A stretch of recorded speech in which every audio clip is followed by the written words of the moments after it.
in that moment, I remember going, I can either look at the rear view mirror and focus on everything that's happened behind me that I cannot change now, or I could focus on the windshield and the vision and the opportunity and still, right, the freedom that sits in front of me.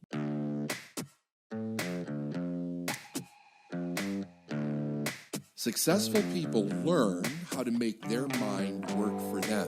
I'm David Neagle, and this is the Successful Mind Podcast.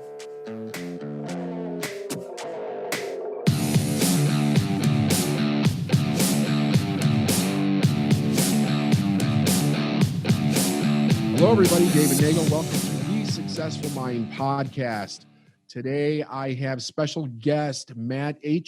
He's a multi-seven-figure real estate investor. Did I got that right? Investor, yeah. Business coach, speaker, and philanthropist. Boy, I can't talk to us this morning. He's the founder and the CEO of The Rich Life, an education and coaching company that helps entrepreneurs create more wealth, freedom, and fulfillment in their life and business through real estate investing. Matt is also the host of the Millionaire Mindcast. I love that. A podcast that focuses on 4 important pillars that lead to unlocking a more rich and fulfilling life. Every week, he interviews a badass millionaire or thought leader who is living the whole life millionaire lifestyle and taking their wealth far beyond what dollars can buy. Welcome, Matty A. David, thanks for having me, brother. My pleasure. Okay, first off, tell me, what is the whole life millionaire lifestyle? What is that? It's basically, I came up with this concept when I went to a mastermind. It was kind of the first quote unquote mastermind experience I'd ever had. And I was starting to see some financial abundance in my entrepreneurial journey of making some money. And I got invited to this mastermind, and it was a quote unquote millionaire mastermind group. And I really saw 2 different types of people at that group. I saw everybody was financially well off in the mastermind group, but there were a distinguishment between 2 real people in that group. One was they were, financially abundant, but they were bankrupt in their health, in how they treated their wives, how they were connected to their kids and their families, how they gave back to charities and causes they were passionate about, how they were real just good human beings. And then there were the other individuals who really lived like millionaires in all areas of those lives, where financially, yes, they were very well off, but they lived with intention and purpose and accountability and all of the other pillars that I believe, at least for me, make up this whole life encompassing aspect of somebody who is living abundantly, like a millionaire, living rich in all areas of their life. And so that's where I kind of came up with this concept of going, I don't want to just be a, wealthy and financially abundant on paper, but have all those other areas be in the backseat or not even be on the radar. I want to be just as intentional and purposeful in my relationship with my wife and my relationship with my daughters and how I take care of my health and how I lead and impact my employees and customers and make a difference in my community and my church and, doing things that I'm passionate about supporting. And so that really kind of opened my eyes to going, I can have it all because I can see these people do too. I just need to figure out what formula works for me based on what definition of being rich and being wealthy is for me, being that I know it's different for everybody. So that was kind of my first eye-opening experience to that. And over the last 5-6 years, I've really just been on this journey and this path of 1, discovering what that is for myself and building that, and 2, creating space and relationships and resources for other people who identify and resonate with that as well and want that for themselves. And that's where the Whole Life Millionaire came about. So let me ask you this question. With those individuals that are, I kind of call it living the sacrificial millionaire, they think they've got to give up all these other things in order to be wealthy. Where, in your opinion, or have you seen that comes from? Well, it's obviously programming, right, of the people that they've been exposed to. Because for me, when I got into that room and I went, wow, like this is amazing. That guy's amazing. That guy's amazing. I don't want to be like that person. I really admire that person. right? And I was feeling like I was relatively an affluent person, exposed to a lot of things. And yet at that time in my life, I still hadn't been exposed to anybody and witnessed anybody that was doing it at the level that I wanted to do it at. And so I think part of that just comes back from environment, right? That programming of going, you don't know what you don't know until you know it, until you experience it, till you're, say that one more time. Was that a surprise to you to see that differentiation between the way two different people were living that experience? It wasn't surprising to me. It was more inspiring to me, because that was a lot of the narrative was from people that I'd grown up with, and the environment that I'd grown up in was, it wasn't millionaires are the best people and are doing the best things with their life and are making the big, right? That just wasn't the narrative. And so when I kind of experienced that firsthand, I went, right? It kind of opened, well, why can't that be me? Why can't I go out and design that as well? Right. And just like there are, there are kind of exceptions to the rule for every scenario of life. And so I said, I've always believed I'm an outlier. If you're an entrepreneur and a small business owner, you have that outlier's mindset. You don't believe that you're part of the norm. So why would I opt into saying, well, why can't I have that too? Right? I believe I'm an outlier here. I'm betting on myself here in business, in following my own path and my own passions and my own dreams. Why not bet that I'm an outlier in how I can take care of my health and how I can be the best husband to my wife and the most connected to her, the best father and the best role model? Why not? Why? Yeah.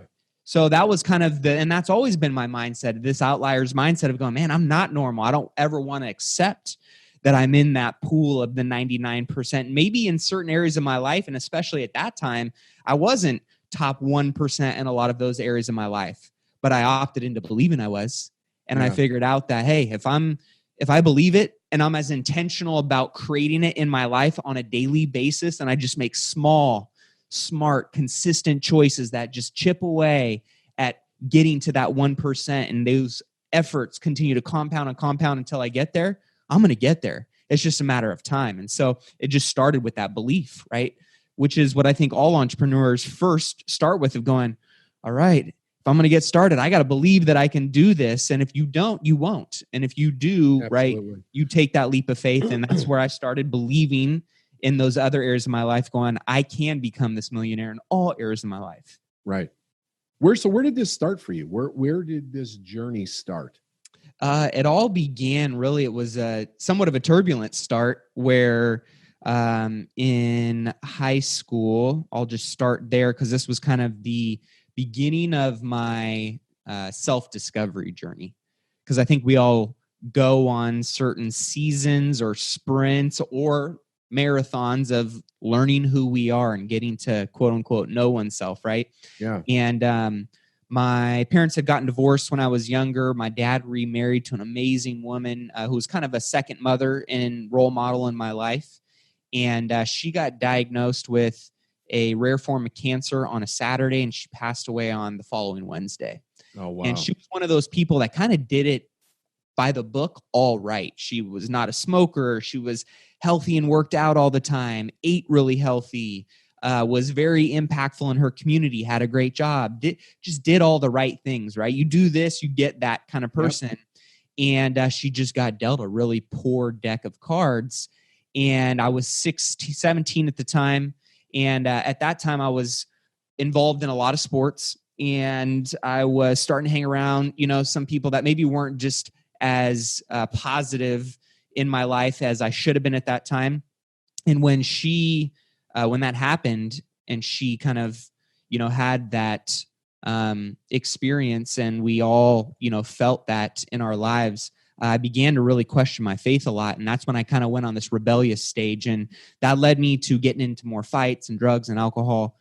And I ended up getting expelled from my high school my first week of my senior year. And that kind of just completely was the first rock bottom, I would say, of my life.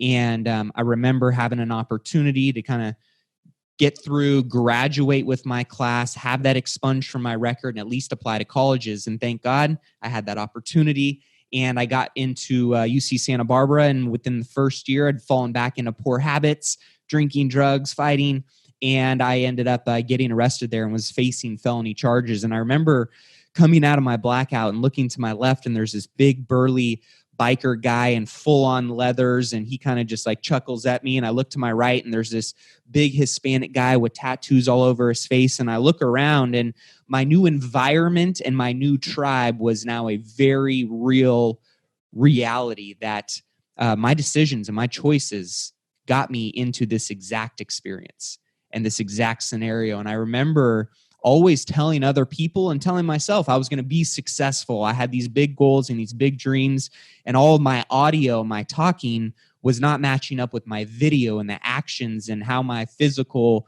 world was playing out. Sure. And I realized that because of that misalignment and that incongruency, my choices led me to that exact experience. And I remember praying to God going, if you just give me one more chance, I will make the most out of this opportunity that you have given me. And long story short, how the whole kind of case played out, it ended up getting dropped. I got really lucky with it. And I was given a second chance at kind of redemption and, walking the path to becoming the highest version of myself and making the greatest impact I can while I'm here on this earth. And that led to a lot of things having to change, of going, man, I need to change my environment. I need to change who I hang out with. I need to change my habits. I mean, if I want the opposite of what I just had, I got to do the complete opposite of what I've been doing. And so it was reworking a lot of my habits and my accountability with myself and others and the people I started to engage with and disengage with, which was very challenging. And I interviewed at about 15 different places the week I got out of jail, just trying to get a job. And one place hired me, and it was to be a cold caller and just pounding the phones. I was working 40 hours a week while I was in school. I did that for the rest of the 3 years, and I worked up from being a cold caller in this small business to being this guy's right-hand man. And that was my first exposure to entrepreneurship, and I realized that I wanted to be an entrepreneur as well, that I wanted to be my own boss. I wanted to have unlimited earning potential. I wanted to make an impact through my business. I still wanted the lifestyle and the sexiness, right, of the, being able to travel and have time with people that I love when I want. Where I want kind of thing. And so that led me back to Sacramento, where I got started in real estate and started building a top 1,000 real estate team in the country in Sacramento. And then I started flipping houses, and I flipped a couple hundred houses over those years, over the last, let's say 8 or 9 years, and started buying rental properties and building wealth at the same time, because I didn't want to just have my business create an income for me. I also wanted to use that income to go and buy income streams that were more mailbox money, more passive, that were more wealth building. And so I really built my businesses around this tree trunk of real estate. Now I coach and educate, still invest in commercial real estate assets. And that's where you find me here today, is helping, entrepreneurs unlock more wealth, health, and happiness through their business vehicle, and use the income that they generate to build long-term generational wealth. So when you had this experience, what I find is interesting about this, by the way, I had a near-death experience very early on when I was about 24. And I made the same prayer that you did. If I could get out of this situation, I'll change my life. And I did the same thing that you did. I had my journey and changed it. But what I find interesting is what do you think it was about you that woke up in that moment when so many people don't? They keep reliving the same nightmare over and over again, but it's like they don't ever get the message that this is an opportunity for change. Man, that's a deep question right there, because I think ultimately it comes down to the person. There is no, I mean, there moments of doubt and fear that, I can't do what I'm telling myself I can do. And of course there were. I mean, but as I've also experienced in life after hitting rock bottom a few times, is when you're in the eye of the tornado, it's really hard to see anything beyond the walls of that tornado that are spinning around you. And you just have to trust and believe in the process and the abilities and capabilities of yourself, that not only can you get through that storm, but there is more sunshine. There's more opportunity. There's more abundance on that other side. And if I choose to think anything but that, I'm pretty much screwed, right? Like if you choose to think, I was joking around with one of my employees the other day saying, next year is going to be our best year ever. And he's like, well, what makes you think that? And I caught him in that moment. I was like, what do you mean what makes me think that? If I don't think next year is going to be my best year ever, every single year, something's wrong with me, right? Yeah. And so that's where I think at the end of the day, going back to betting on yourself and just believing that no matter. And I remember, this was a young friend of mine in high school committed suicide. And I remember that really impacted me. And it was really at that point in time, that individual, and this can be translated or, contextualized into really any scenario, is they lost faith. They allowed the fear to overcome their faith in that they have the ability to achieve whatever it is they want to achieve, to get past whatever hardship or rut they're in right now, to overcome whatever challenge, right? Because if you stop having that faith and that hope that you have the ability to go and achieve whatever it is that you want to achieve, there's no way you're going to do it, right? And so in that moment, I remember going, I can either look at the rear view mirror and focus on everything that's happened behind me that I cannot change now, or I could focus on the windshield and the vision and the opportunity and still, right, the freedom that sits in front of me. And I chose, of course, right? Because if you just sit there and focus on what's happened behind you, your past does not equal your future.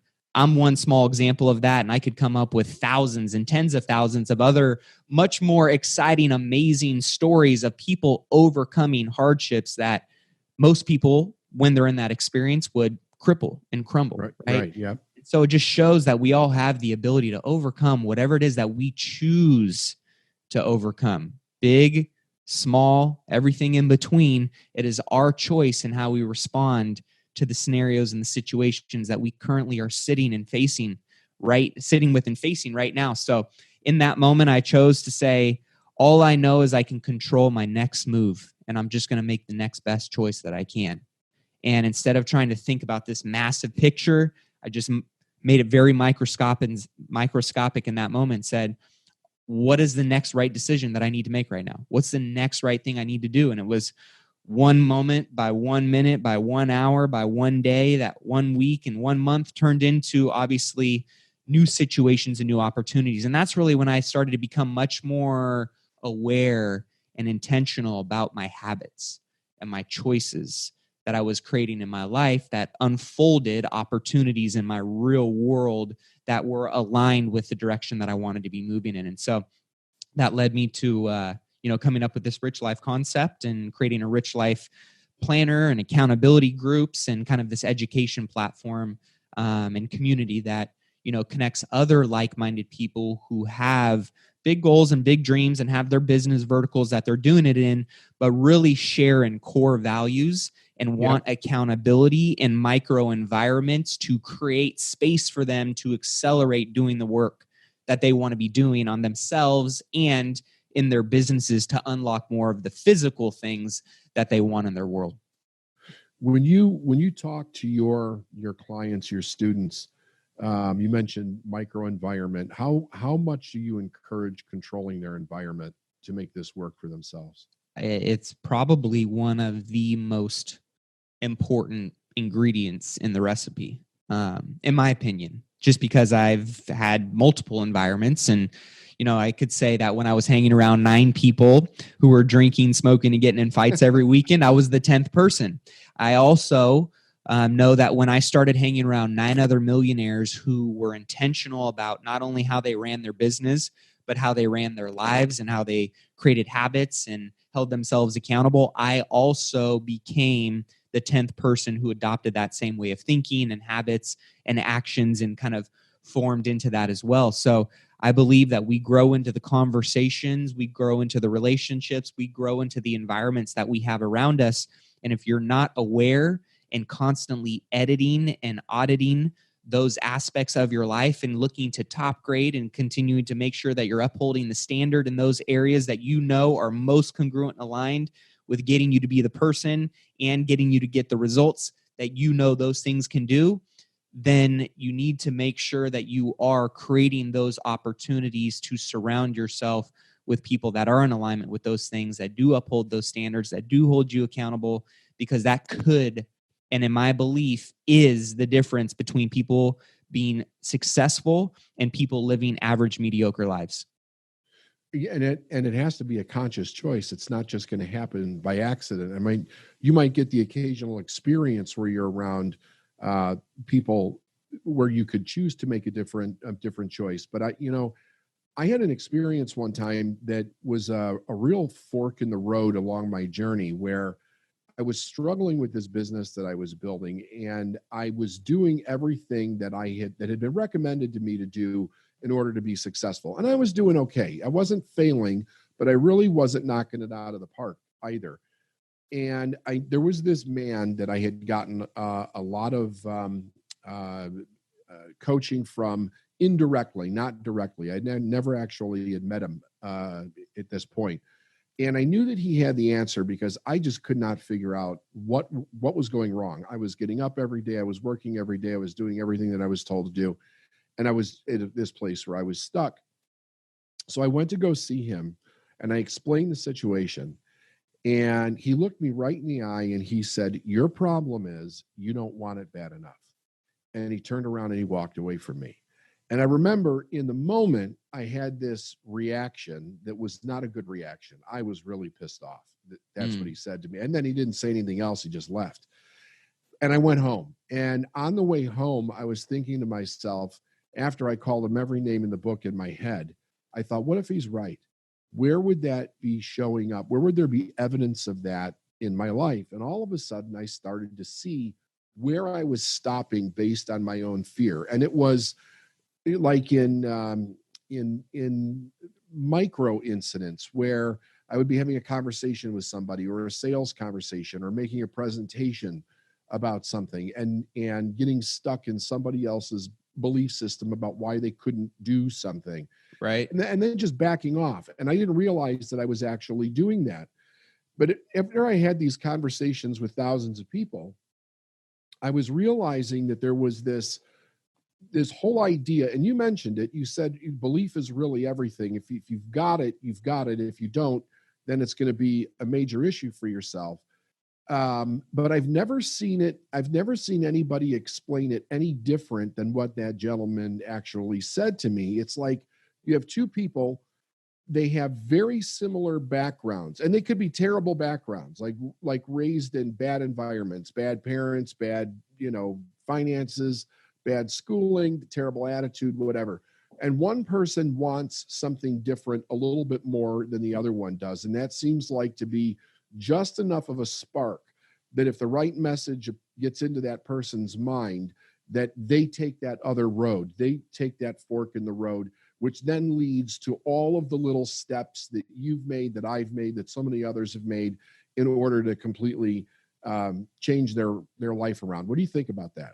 Yeah, I mean, I completely agree. And I think that's where it comes back to making sure that if you have the right people in your life, because I know that when I was going through a lot of those hardships, none of the people that I was really spending a lot of my time with were there to help me through that time.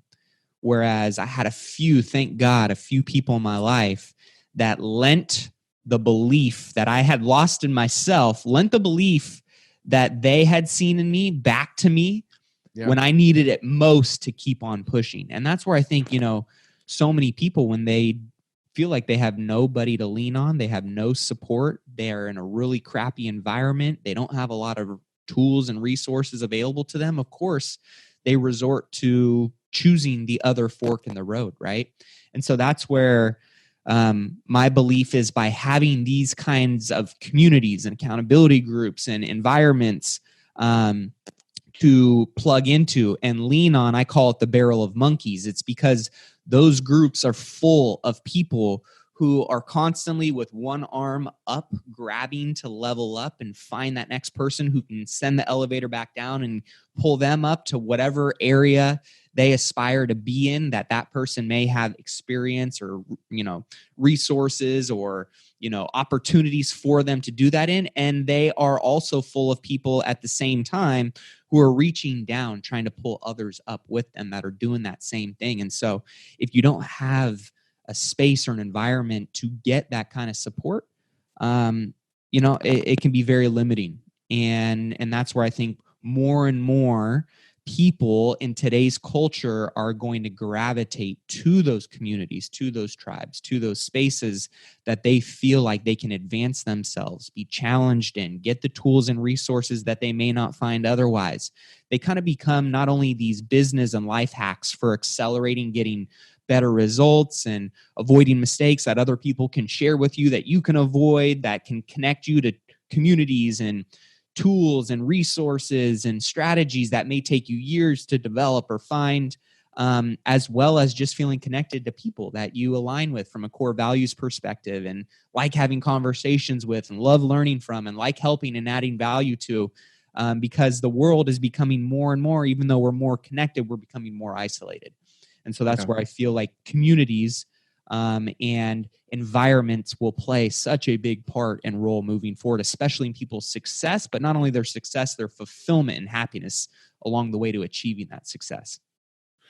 As you got further down the road and you started to achieve some success, tell us about a time where you ran into a difficulty, a hardship, something that could have been an opportunity for you to turn backward, but you found a way to move forward.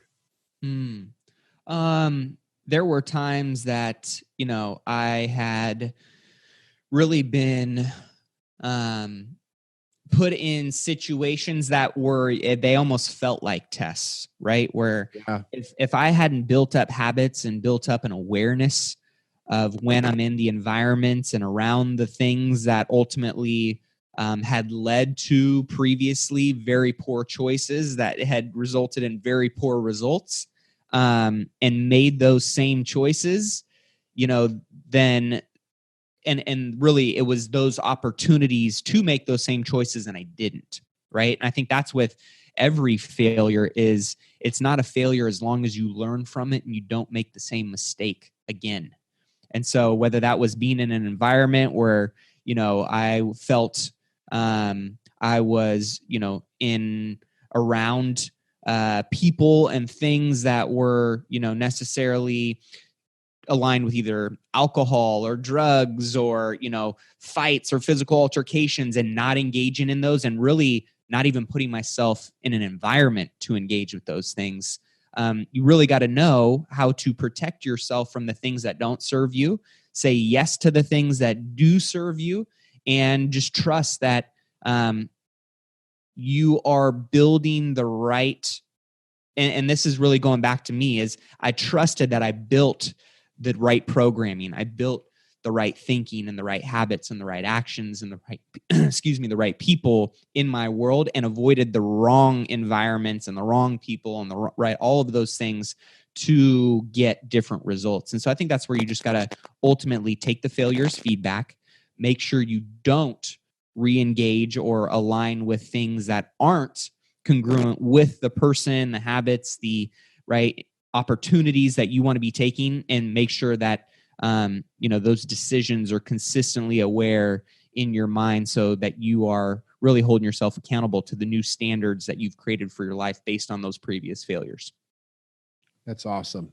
What would be, I ask everybody towards the end of the interview, if you would give everyone a successful mind tip, like if you could pull something out of your treasure chest that's been amazing for you and share it with everybody, what would that be? For me, I think I go back to this idea of the likability factor. I think that at the end of the day, we can all be nicer. We can all be more likable. We can all add more value to other people. And just by doing that, and it really takes very, very little effort on a daily basis and just a little bit more awareness and intentionality on a daily basis, you will create so much more opportunity. And I mean, opportunity for meeting that next great relationship. That could be a business opportunity. It could be a best friend. It could be, something else. It's going to create more opportunity in your interpersonal relationships. It's going to create more opportunity all around, in my opinion, is just by being more likable. And really the three ways that I say people can be more likable is if you can show up confident in who you are and be that authentic person and know what value you do and you don't provide and just align with where you do provide the most value, is be confident in who you are and what you can provide. Remain humble in that process. Always be open to what you don't know. Always be open to learning and growing, right? And never being too boastful or too gloating. And then obviously underlie that with what I said earlier, is always adding value in that process. You're just going to become a more likable human being.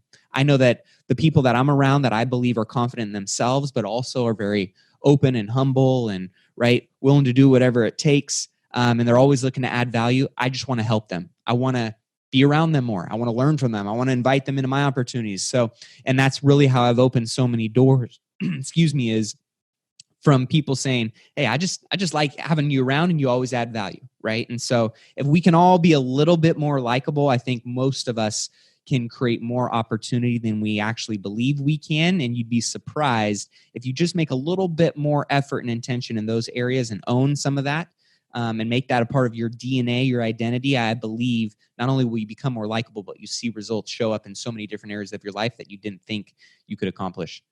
That's amazing. Thank you so much. Where could people find out more about you? They want to learn about what you do, your coaching, your real estate.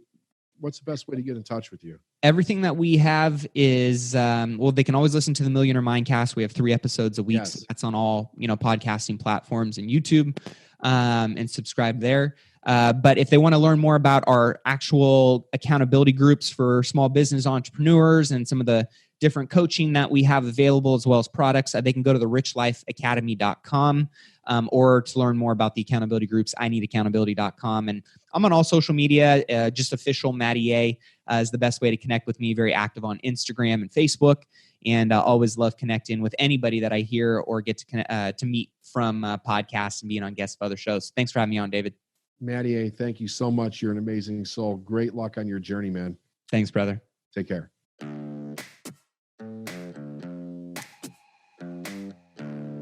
Thanks for listening to the Successful Mind podcast. And if you like what you heard and you want to know more, go to davidneagle.com/free stuff.